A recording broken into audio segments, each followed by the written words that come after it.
Hey, welcome. My name is Atle Schekland, president at the Digital Value Institute. I'm joined today by one of my favorite people in the whole world, one of the smartest brains in not only IT but business. And I think actually it was the editors at Fast company that basically labeled him one of the top 50 brains in business. So Thornton May, thank you for joining us. It's great to be here, Atle. So first question to you. So everybody's talking about the need for digital transformation. What are the stories you're being told and what are you hearing about the need for digital transformation? Sure, great question. So as you know, I'm a classically trained cultural anthropologist. So stories are sort of what we do. It's a natural for us. And we've been tracking the stories in this space for a while, and we've been tracking the storyteller. So the story sort of depends. The story you hear depends on the lips that it emerges from. So here are a couple lips that are talking about digital transformation. So technology historians tell us that companies have been digitizing for almost 20 years. So even though we're very earnest and we say, oh, this is the thing, and it is the thing, it's been the thing for a long time. So we've been working this issue for 20 years. So psychologists and therapists document that digitization in general and associated digital technologies in particular have been a recurring source of strategic angst for executives.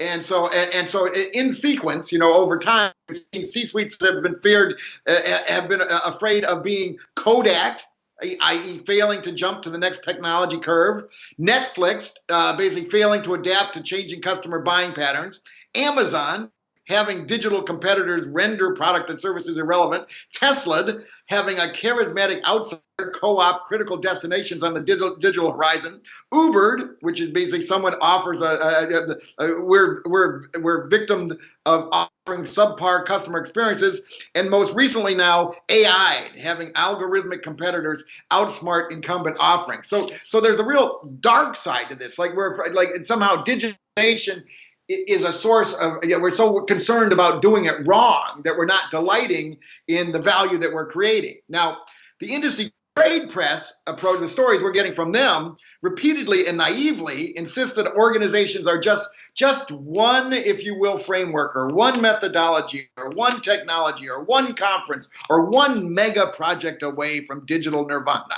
And of course, that's not why, right? So then industry tribal elder who's just a brilliant man. His name is Bruce Rogo. Basically, he says that there are all these obstacles and excuses that we cite for being behind or being slow. But and every subscription research firm, and they're doing some wonderful work in this space, actually acknowledges that the progress towards digital transformation has been slow. And indeed, 75% of the CEOs that people talk about who are willing to talk on the record, anonymously, by the way, basically are less than 50% through their digital transformations. So that's going, so there's an angst. But in my personal beliefs as a futurist and a cultural anthropologist is like, I believe that every organization, every executive, every individual, and every object is on a digital journey.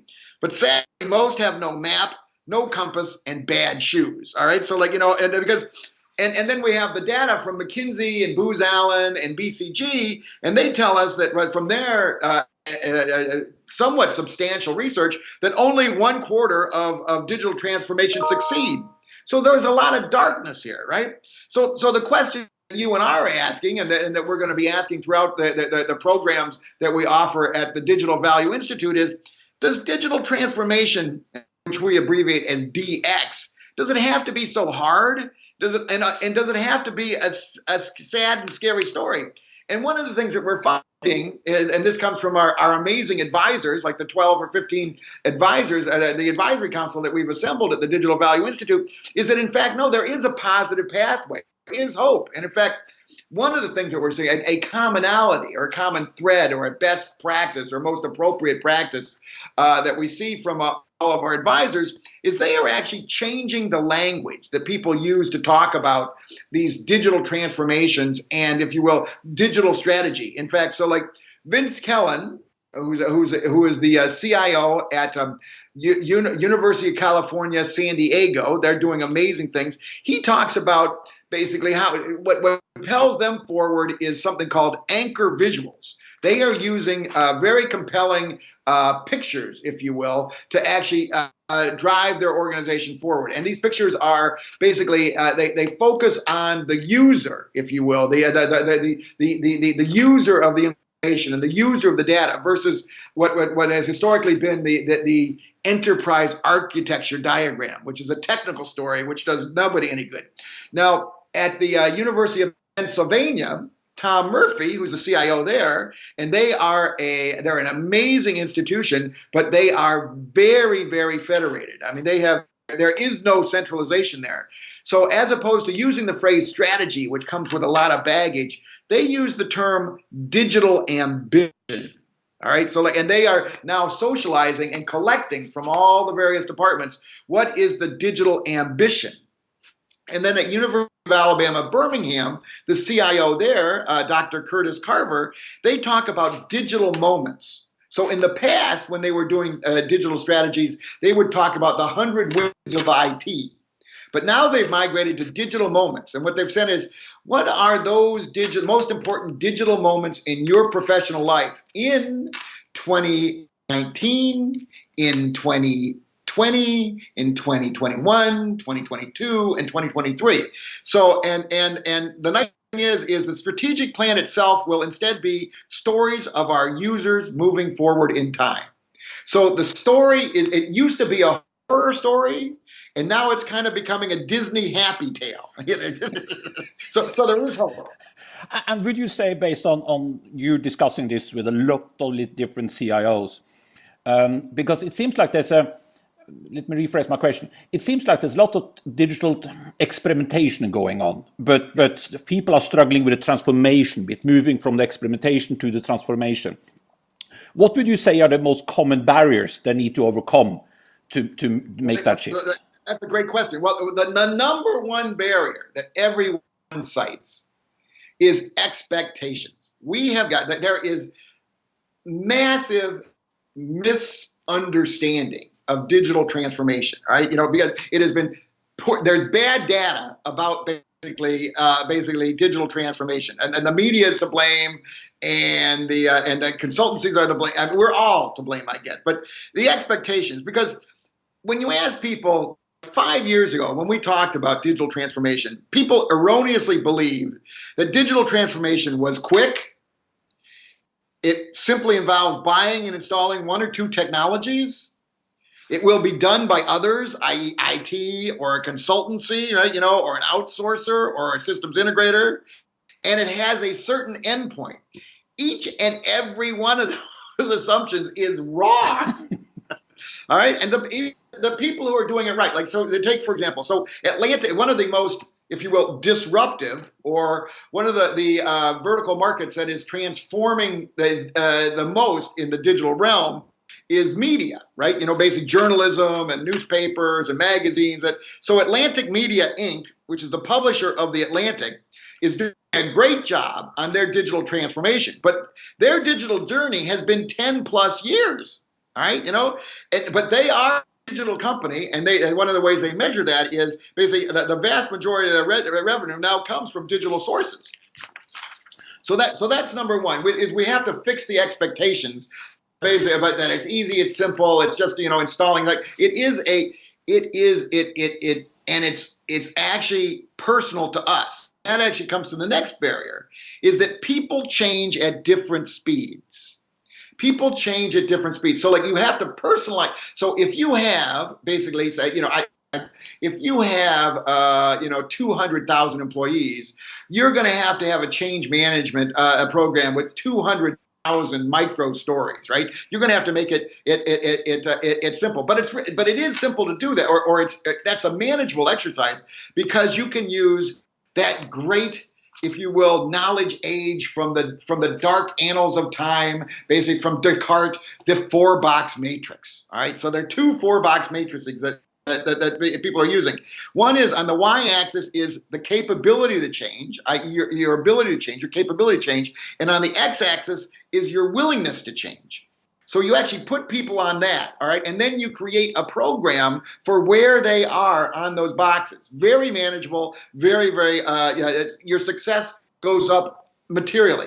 Then you use another four-box matrix, which is actually basically this one. On the y-axis, you have clarity of ends, i.e., do we really know where we're going, or are we just, and clarity of means, do we know how we're getting there? And so again, where you are in those four-box matrix that's a different journey or a different map, if you will, and a different behavior sets. And so there are these different change appetites, right? And some people are very incremental. They don't want change, and then others want exponential change, and you have to balance those. So the organizations that are succeeding and are moving forward without a lot of trauma or toxicity or angst actually have a granular roadmap tailored to each individual and each type of change. But it is doable. So the other barrier that we have is, and this is a classic, is that making old ideas go away. Because digital is different, and they're these old ideas, and we come back to these great bumpers, stickers, or like T-shirts saying like the economist John Maynard Keynes said, the real difficulty in changing any enterprise lies not in developing new ideas, but in escaping from the old ones. And of course, management consultant Peter Drucker, who's no longer with us, but his ideas still live on, is there is nothing so useless as doing efficiently that which should not be done at all. And so the behavior that comes out of this, and this is validated from our wonderful board of advisors, is that we enumerate ideas that have to go. So we actually almost we inventory the assumptions floating around the enterprise, right? And we say and everybody can agree, that's a bad assumption, right? And then we discuss the other ones, and then we enumerate the activities that need to cease. And people say oh yeah, we should. That's going to leave a mark. We should definitely stop that too. So those are the big barriers that we're seeing. And last question, Thornton, because many people like shortcuts.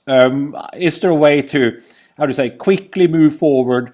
Do you have any recommendation on how to fast track the digital learning curve? Yes, I do, and it's what I've been. It's in the university environment. It's called plagiarism. It's because there is this digital learning curve, but it's not.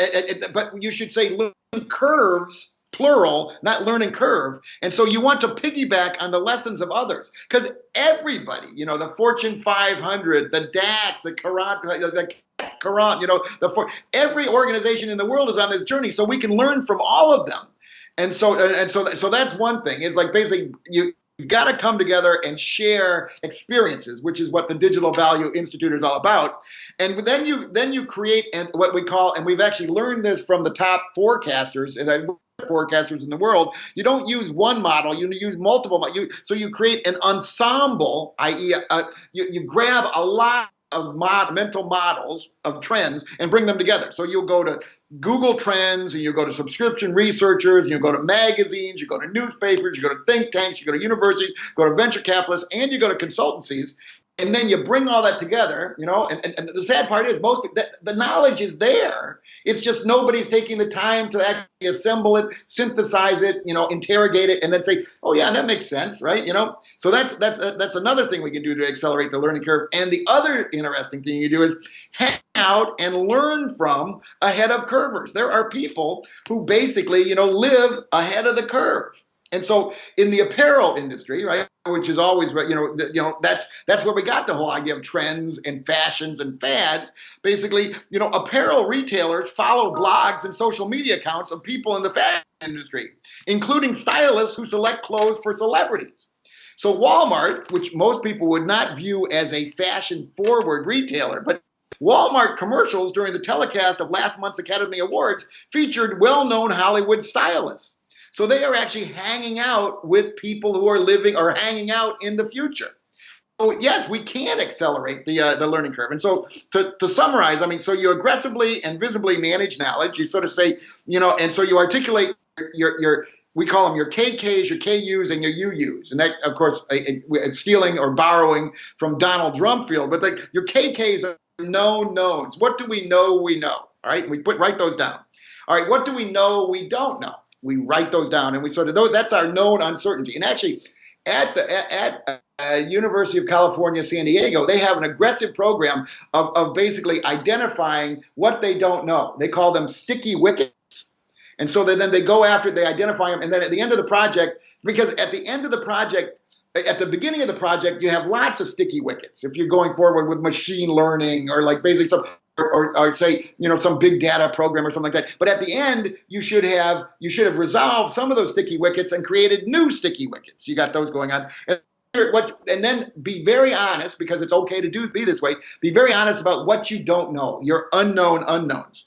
Then create advisory boards similar to what we're doing at the Digital Value Institute. I mean, get together with smart people who work in these issues, manage conversations. If you have a question, raise your hand and ask to the people. And then not just go to conferences, but host conferences on your own stuff. And so we've actually seen people like Disney do this in places of particular interest to them, like, if you will, like customer-facing technology. So there are ways of accelerating your learning curve. Thank you, Thornton, for that excellent advice and for sharing that. And I think you also made a really good argument for why executives need to engage with the Digital Value Institute to actually get that impact. So always a pleasure talking to you. Thank you, Thornton. Thank you.